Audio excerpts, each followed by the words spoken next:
السلام علیکم ورحمۃ اللہ وبرکاتہ۔ الحمد للہ وکفی وسلام علی عبادہ الذین اصطفی، اما بعد فاعوذ باللہ من الشیطان الرجیم، بسم اللہ الرحمن الرحیم۔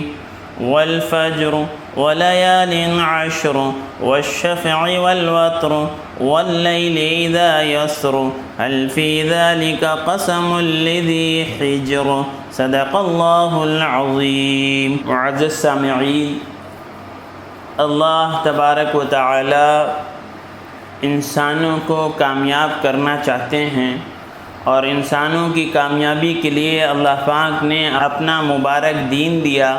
انبیاء علیہ الصلاۃ والسلام کا سلسلہ جاری اور ساری فرمایا، اور ہر زمانے میں جماعت کے ذریعے سے، تنظیموں کے ذریعے سے، تحریکوں کے ذریعے سے، مدارس کے ذریعے سے، خانقاہوں کے ذریعے سے یہ نظام چلایا کہ ایک ایک انسان تک یہ بات پہنچائی جائے کہ تمہارا خالق اور مالک اللہ ہے، اس کی ماننے میں ہی کامیابی ہے اور اس کی نہ ماننے میں ناکامی ہے۔ اور اللہ پاک نے جیسے سیل لگتی ہے، بونس آفر آتے ہیں، اسی طرح اللہ پاک نے کچھ مخصوص دنوں کو خاص بنایا تاکہ آدمی اپنی غفلت میں اور دنیا طلبی میں اور دنیا میں لگ کر اللہ کو، آخرت کو بھول جاتا ہے۔ تو ایسے دن بنائے، ایسے عشرے بنایا، ایسا مہینہ بنایا، ایسی راتیں بنائیں کہ جو دنیا کی غفلت میں اور دنیا کے نشے میں اور دنیا کے کمانے میں اللہ کو، آخرت کو، مرنے کو بھول گیا ہے، وہ کم سے کم ان دنوں میں آ کر متوجہ ہو جائے، اللہ کو منا لے، جبکہ اللہ کی طرف سے آفر دیا جاتا ہو۔ اللہ پاک کے بنائے ہوئے سارے دن ہیں، لیکن اللہ نے جمعے کو دنوں کا سردار بنایا۔ اللہ کے بنائے ہوئے سارے دن ہیں، لیکن اللہ نے رمضان کو سب سے افضل بنایا۔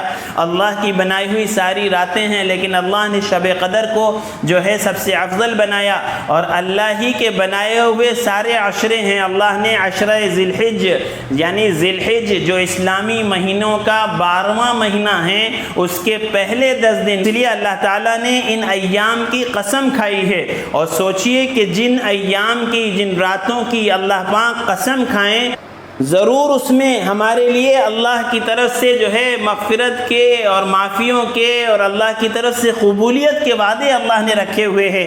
حضرت عبداللہ ابن عباس رضی اللہ تعالیٰ عنہ فرماتے ہیں کہ اللہ کے نبی صلی اللہ علیہ وسلم نے فرمایا کہ ایسے دن نہیں جن میں نیک اعمال اللہ کو عشرہ ذی الحج سے زیادہ محبوب ہوں، اور فرمایا یہ ایام اللہ کے ہاں بہت عزت اور عظمت والے ہیں، اللہ کو بہت زیادہ محبوب ہیں، لہذا اس ایام میں تم تسبیح یعنی سبحان اللہ، تکبیر یعنی اللہ اکبر، تحلیل یعنی لا الہ الا اللہ، ان کو کثرت سے پڑھا کرو۔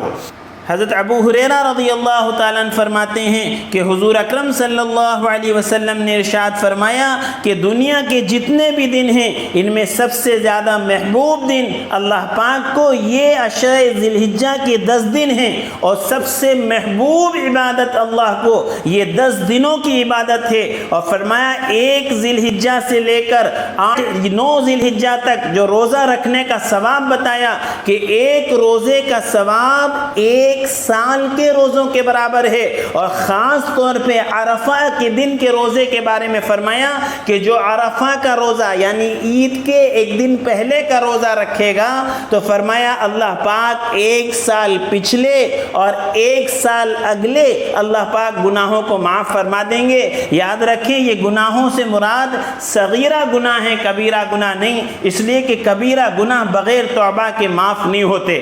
تو دیکھا آپ نے کہ یہ 10 دن اللہ کو کتنے محبوب ہیں۔ کوئی دن سال بھر کے ایسے نہیں ہیں جس میں اللہ کو اپنی عبادت اتنی زیادہ محبوب ہو جتنی ان 10 دنوں میں ہیں۔ اس لیے ان 10 راتوں کی اللہ پاک نے قسم کھائی ہے، تو ہمارا بھی فریضہ بنتا ہے، ہماری بھی ذمہ داری بنتی ہے کہ اس 10 دن کی ہم پلاننگ کریں، اس 10 دن کو ہم ضائع نہ ہونے دیں۔ نہ معلوم اگلے سال زندگی میں ہمیں یہ دن ملیں نہ ملیں. کتنے لوگ پچھلے سال تھے اس سال نہیں ہیں. رمضان کا ہم لوگ اہتمام کرتے ہیں, جمعے کا اہتمام کرتے ہیں, لیکن عشرہ ذی الحجہ کے اس 10 دنوں سے ہم بالکل غافل ہیں, جس میں ایک دن کے روزے کا ثواب 1 سال کے روزے کے برابر اور 1 رات کا ثواب شب قدر کی عبادت کے برابر ہو, لیکن ہم لوگ اس سے بالکل غافل ہیں. اس لیے اس کا پروگرام بنانا چاہیے کہ ان ایام میں ہمارا وقت ضائع نہ ہو,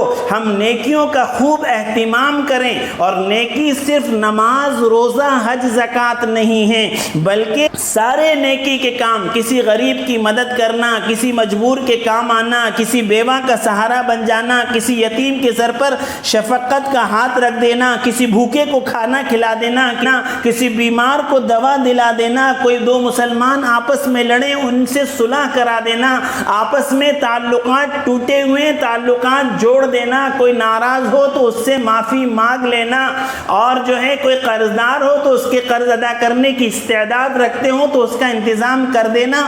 یہ ساری نیکیوں کے کام ہیں. نماز, روزہ, حج, زکوٰۃ کے ساتھ یہ ساری نیکیوں کا اہتمام کرنا چاہیے. حضرت ابن حجر فرماتے ہیں کہ یہ 10 دن کے فضیلت کی ایک وجہ یہ بھی ہو سکتی ہے کہ اس میں ساری عبادتیں جو ہیں اسلام کی جمع ہو جا رہی ہیں. توحید تو ہر دن ہے, روز ہے, اللہ کی ذات پر ایمان اور یقین. نماز ہر دن ہے, ہر روز ہے.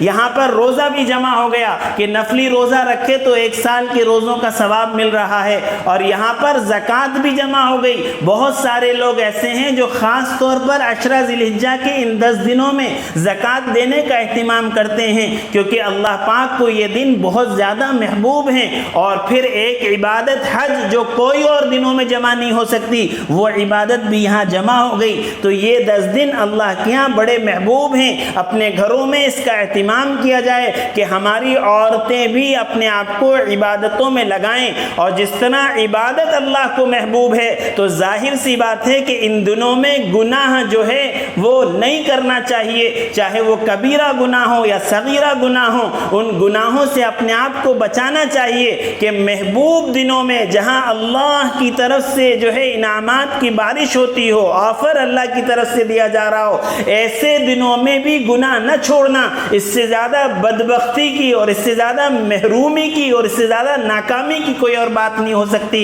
اس لیے ان دنوں میں اپنے آپ کو گناہوں سے بچانا اور تکبیر کا اہتمام کرنا, جس کی کثرت کا حکم دیا گیا ہے. اس لیے جو تکبیر ہے نا, اللہ اکبر, اللہ اکبر, لا الہ الا اللہ, واللہ اکبر, اللہ اکبر وللہ الحمد. ایک تو تکبیر تشریق ہے جو 9 ذی الحجہ کی فجر سے اور 13 تاریخ کی عصر تک کہنا ہے. لیکن صحابہ کا ایک معمول تھا کہ وہ ان 10 دنوں میں اللہ کی تکبیر کو, اللہ کی توحید کو, اللہ کی تحلیل کو, اللہ کی حمد کو خوب زیادہ بیان کرتے تھے. عبداللہ ابن عمر کے بارے میں تو آتا ہے کہ بازار میں نکلتے اور زور سے تکبیر کہتے, ان کو دیکھ کے دوسرے لوگ تکبیر کہتے, اور ایک عجیب سما جو ہے تکبیر کا بازاروں میں بھی بن جایا کرتا تھا. تو اس لیے اٹھتے بیٹھتے چلتے پھرتے اس کا اہتمام کریں کہ بلند آواز سے تکبیر کہی جائے. اور اس کے علاوہ جو تکبیر تشریق کا مسئلہ ہے, 9 ذی الحجہ کی فجر سے لے کر 13 تاریخ کی عصر تک ہر فرض نماز کے بعد 1 مرتبہ اللہ اکبر, اللہ اکبر, لا الہ الا اللہ, واللہ اکبر, اللہ اکبر وللہ الحمد. یہ تکبیر 1 مرتبہ مردوں کو بآواز بلند اور عورتوں کو آہستہ 1 مرتبہ کہنا واجب ہے. اس کا اہتمام کیا جائے. اس کے علاوہ ان ایام میں جو عبادتیں ہیں اس میں آدمی کو یہ سبق دیا جاتا ہے کہ آنا ہے جو بزم جانا میں, پندار خودی کو توڑ کے آ, اے ہوش و قرت کے دیوانے, یہاں ہوش و قرت کا کام نہیں. عقل میں سمجھ میں نہیں آتا کہ صاحب قربانی کیوں کی جائے, اس کے بدلے میں کسی غریب کو دے دیا جائے. اپنی عقل کے گھوڑے نہیں دوڑانا ہے. اسلام میں کیوں کی کوئی گنجائش نہیں ہے. سرے قم تسلیم کرنا ہے. سمجھ میں آئے یا نہ آئے, لوگ کچھ کہتے رہیں, حالات کچھ کہیں, سوسائٹی کچھ کہے, میرے رب کا حکم ہے، اور میرے رب نے جو حکم دیا ہے اس حکم کی اطاعت ہی میرے لیے ضروری ہے، اور اسی میں میرے لیے خیر، فلاح اور کامیابی سب کچھ ہے۔ اور خوب ان راتوں میں دعاؤں کا اہتمام کیا جائے کہ اے اللہ، جن 10 راتوں کی آپ نے قسم کھائی ہے ضرور اس میں کچھ نہ کچھ خیر ہوگی، جبھی تو آپ نے قسم کھائی ہے۔ اے اللہ، ان 10 راتوں کی عافیت، ان 10 راتوں کا نور، ان 10 راتوں کی خیر اور برکت مجھے بھی عطا فرما دے اور پوری امت کو عطا فرما دے، اور میری قیامت تک کی آنے والی نسلوں کو عطا فرما دے۔ اس کا اہتمام ہو۔ عشاء کی نماز جماعت سے پڑھنے والا، فجر کی نماز جماعت سے پڑھنے والا رات بھر کی عبادت کرنے والوں میں شامل ہوتا ہے، تو عشاء اور فجر کا اہتمام ہو تاکہ رات کی عبادت کا ثواب ملے۔